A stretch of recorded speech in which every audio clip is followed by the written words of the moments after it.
नमस्कार, मैं ममता जानी बीएमसी न्यूज लाइव में आपका स्वागत करती हूं। आज के हिंदी समाचारों के प्रायोजक है अल हिलाल हॉस्पिटल एंड मेडिकल सेंटर। समाचार विस्तार से। संयुक्त राष्ट्र जिनेवा ने बहरीन द्वारा शुरू किए गए राष्ट्रीय विवेक दिवस को चिन्हित किया। जिनेवा में संयुक्त राष्ट्र कार्यालय में अंतर्राष्ट्रीय विवेक दिवस के अवसर पर कई कार्यक्रम आयोजित किए गए, जो हर साल 5 अप्रैल को पड़ता है।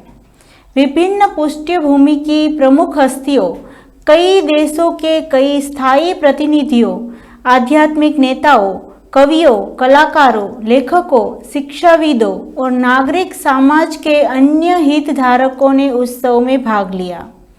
उत्सव में शांति को मजबूत करने के तरीकों पर चर्चा करने के साथ साथ विभिन्न लोगों के बीच भाईचारे को बढ़ावा देने के लिए संवाद और सहिष्णुता की संस्कृति का प्रचार करने के लिए विचारकों और लेखकों के साथ संवाद सत्र और पैनल चर्चाएं आयोजित की गई।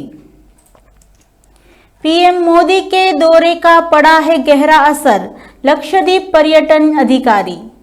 इस साल जनवरी में प्रधानमंत्री नरेंद्र मोदी की लक्षद्वीप यात्रा के प्रभाव के रूप में पर्यटन अधिकारी इम्तियाज मोहम्मद टीबी ने द्वीप क्षेत्र घूमने के लिए पूछताछ में वृद्धि की पुष्टि की है। जब पीएम मोदी के लक्षद्वीप दौरे के बारे में पूछा गया तो इम्तियाज ने कहा, इसका बहुत गहरा असर पड़ा है। हमारे पास बहुत सारे लोग के फोन आ रहे हैं जो लक्षद्वीप घूमना चाहते हैं। उन्होंने यह भी बताया कि देश के लोगों के साथ साथ विदेशों से भी लोग लक्षद्वीप घूमने के लिए पूछताछ कर रहे हैं। पर्यटन विभाग की भविष्य की पहल के बारे में बात करते हुए उन्होंने कहा, लक्षद्वीप अधिक क्रूज जहाज कंपनियों को बढ़ावा देना चाहता है। मुख्य भूमि भारत के साथ कनेक्टिविटी के मुद्दे के बारे में, क्योंकि लक्षद्वीप में कुछ एयरलाइन संचालित होती है और उन्हें उम्मीद है कि जब हवाई कनेक्टिविटी सुव्यवस्थित हो जाएगी तो इससे पर्यटकों को आमदनी को बढ़ावा मिलेगा।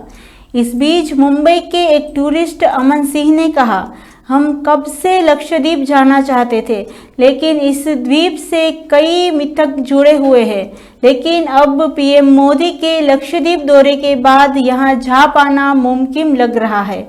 दिल्ली के अन्य ट्रैवल सुमित आनंद ने भी कहा, उसकी हमेशा से लक्षद्वीप आने की इच्छा थी, लेकिन पीएम मोदी की तस्वीर और वीडियो देख के उसके बारे में उन्हें लक्षद्वीप पर जाने का मन बना लिया।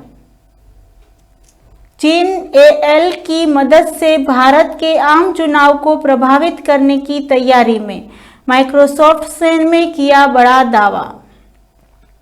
माइक्रोसॉफ्ट ने चेतावनी दी है कि चीन एआई जनरेटर कंटेंट का उपयोग करके भारत, संयुक्त राष्ट्र अमेरिका और दक्षिण कोरिया में आगामी चुनावों पर प्रभाव डाल सकता है।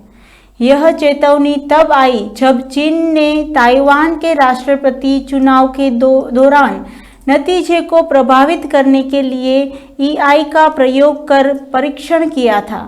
बता दें कि दुनिया भर में कम से कम 64 देशों में राष्ट्रीय चुनाव होने जा रहे हैं। इन देशों में सामुदायिक रूप से वैश्विक आबादी का लगभग 49% हिस्सा रहता है। पिछले महीने माइक्रोसॉफ्ट के यह संस्थापक बिल गेट्स ने कई दिल्ली में प्रधानमंत्री नरेंद्र मोदी से मुलाकात की थी। इस दौरान दोनों में महिलाओं के नेतृत्व वाले विकास, स्वास्थ्य सहित आईएम के उपयोग की चर्चा की थी।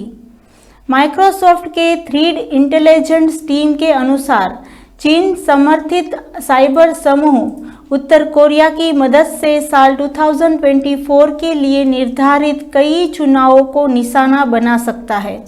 माइक्रोसॉफ्ट ने कहा कि चीन जानता है कि राय को प्रभाव करने के लिए सोशल मीडिया के माध्यम से एआई जनित सामग्री को प्रयोग कर अपने हित में जनता की राय प्रभावित कर सकता है।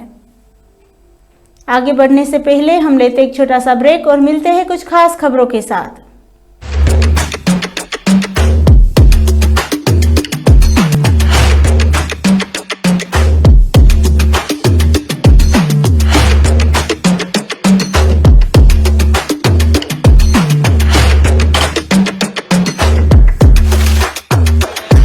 all your favorite products under one roof in Bahrain from our 14 branches at 27-year-old Megamart and Macromart.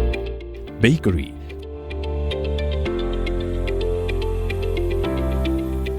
fresh meat and fish,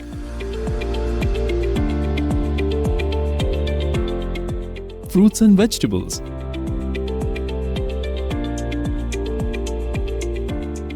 sweets and snacks, ready-to-eat foods,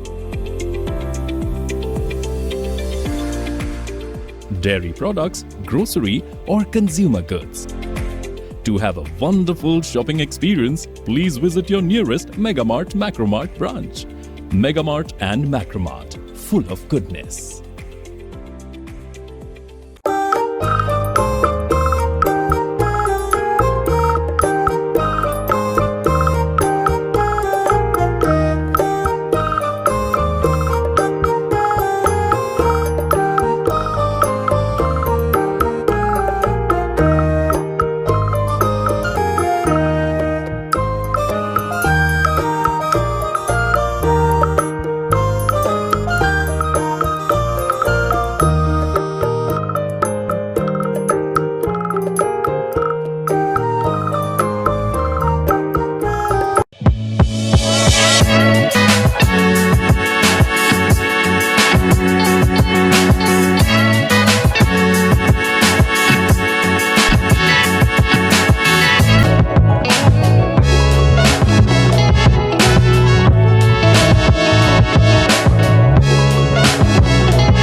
स्वागत करती हूँ एक बार फिर से बीएमसी न्यूज़ लाइव में और देखते हैं देश और दुनिया की कुछ खास खबरों की ओर। बीएमसीआरआई ने 47 छात्रों को अस्पताल में भर्ती कराया गया, हैजा होने की संभावना।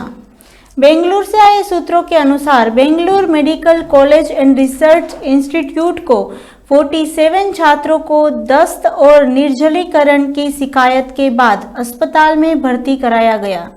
अधिकारियों ने शनिवार को यह जानकारी दी। बीएमसीआईआर की निदेशक रमेश कृष्णन के मुताबिक संस्थान के महिला छात्रावास के 47 छात्राओं को शुक्रवार को विक्टोरिया अस्पताल में भर्ती कराया गया। उन्होंने बताया कि उनमें से 28 ट्रॉमा केयर सेंटर में, 13 को इस खंड में और 3 गहन चिकित्सा इकाई में भर्ती कराया गया है। उन्होंने बताया है कि ये सभी दस्त और निर्जलीकरण से पीड़ित थी। विक्टोरिया अस्पताल के एक चिकित्सक ने कहा कि सभी छात्रों की हालत अब स्थिर है, हैजा होने का संदेश है और स्पष्ट है कि रिपोर्ट का इंतजार कर रहे हैं। रिपोर्ट जल्द ही आने की उम्मीद है। कर्नाटक स्वास्थ्य एवं परिवार कल्याण विभाग ने शुक्रवार को कहा था कि इस साल अब तक राज्य में हैजा के 6 मामले सामने आए हैं, जिसमें से 5 मार्च के महीने में ही सामने आए थे। उन्नाव लद्दाख आगरा एक्सप्रेस वे लड़ाकू विमान के किया टचडाउन। गगन शक्ति अभ्यास के तहत एयरफोर्स के लड़ाकू विमान jaguar, Sukhoi M-13, globe master C-17, Mirage 2000 carrier aircraft, Hercules की चेन्नई आईपचाए समेत 14 से 15 लड़ाकू विमान के एक्सप्रेस व किया touchdown. Lucknow Agra express way पर बनी एयर स्ट्रिप्स पर लड़ाकू विमान का शनिवार को हुआ लैंडिंग परीक्षण। 7 अप्रैल को विमान का रिहर्सल 3 घंटे तक चलेगा। इस वजह से 3.5 किलोमीटर लंबी एयर स्ट्रिप्स को एयरफोर्स अधिकारियों ने सुरक्षा के घेरे में लिया हुआ है।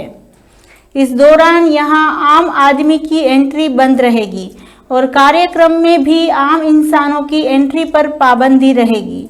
यह रिहर्सल युद्ध की स्थिति में एयर स्ट्रिप्स पर विमानों की लैंडिंग को लेकर किया जा रहा है। यह air strips Lucknow Agra express way पर उन्नाव की बांगमोरी कोतवाली क्षेत्र में खब्बोली गांव के सामने है। बता दें कि पहली बार 2015 में इंडियन एयरफोर्स के फाइटर जेट मिराज ने 2000 में मथुरा के पास यमुना एक्सप्रेस वे पर टचडाउन किया था। यानी सेना का यह विमान सड़क को छूकर फिर से उड़ गया था। देश में ऐसा प्रयोग पहली बार किया गया था और इस दौरान एक्सप्रेस वे को पूरी तरह से बंद किया गया था। इस एक्सपीरियंस से दौरान बड़ी संख्या में एयरफोर्स के अधिकारी भी मौजूद थे। मिराज 2000 ने टचडाउन से पहले वायुसेना के एक हेलीकॉप्टर के कोई टक्कर भी लगाए थे। इसी के साथ आज के ये समाचार यहीं समाप्त होते हैं। मैं ममता आपसे विदा लेती हूँ। सब स्वस्थ रहिए, मस्त रहिए और बीएमसी न्यूज़ लाइव के साथ आप सबको शुभ रात्रि, शब्बा खैर।